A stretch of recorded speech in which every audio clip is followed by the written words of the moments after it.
So এখন বাজে কটা, এখন বাজে দেখেন 4টা 4:30 বাজে। ভাই বিদেশে কত কষ্ট এখন বুঝতে পারছি। আসলে বিদেশে কত কষ্ট, যারা বিদেশে না আসে তারা বুঝবে না বিদেশটাতে কত কষ্ট।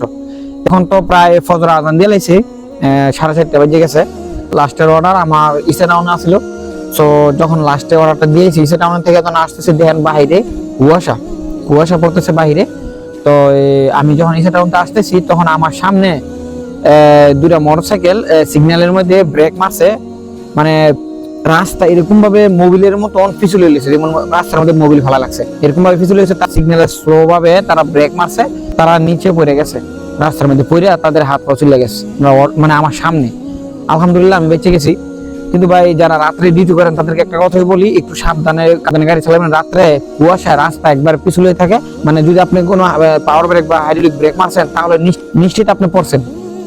যদি রাত্রে আপনারা ডিউটি করেন একটু সাবধানে করবেন, কারণ আমার সামনে দুটো মোটরসাইকেল ফেরে তারা অসুস্থ হয়ে গেছে। এখন দেখেন তারা এত রাত্রে না তাদেরকে কেউ হেল্প করবে না তাদেরকে কেউ নিতে আসবে, ঠিক আছে। তাতে আমার সামনে কয়েকটা বন্ধুরে ফোন দিছে, তারা কখনই ঘুম থেকে ভাই এত রাত্রে আসা সম্ভব না, ঠিক আছে। বিদেশটা ভাই একটা মানুষ বিপদে পড়লে মানুষ বুঝে দেয় আসলে মানুষ কতটা স্বার্থপর, ঠিক আছে। রোমের লোক ফোন দিতে অ্যাক্সিডেন্ট হয়েছে, রোমের লোক আসতেছে না, ঠিক আছে। এই মোটরসাইকেলের সবচেয়ে বেশি অ্যাক্সিডেন্ট হয় শুধু এই কুয়াশার কারণে, রাস্তাঘাট পিছলে থাকে।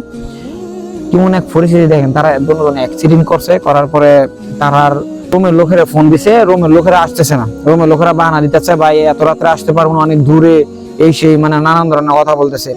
মানে বিপদে বলে ভাই মানুষ চিনা দেয়, মানে এই আপনি যখন বিপদে পড়বেন তখন আসলে নিজের কাছের লোক চিনতে পারবেন যে নিজের কাছের লোক কতটা আপন।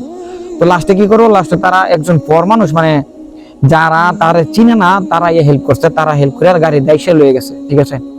তো এরকম ভাই বিপদে বলে মানুষ চিনা যায়। তো আমি একটা কথাই বলি যে ভাই প্রবাসে আপন বলতে কেউ নেই, আর আপনি যাদেরকে আপন মনে করেন তারা আসলে আপন না, অরিজিনাল ভাবে তারা আপন না। তারা যখন দেখবেন আপনি বিপদে পড়ছেন ঠিক তাদের আসল মুখোশটা বের হয়ে যাবে। নিজের সাথে নিজে যুদ্ধ করেই বাঁচতে হবে, এটাই বাস্তব। সো আমি ভিডিওটা বেশি বড় করতাম না। সো ভালো থাকবেন, সুস্থ থাকবেন, আসসালামু আলাইকুম।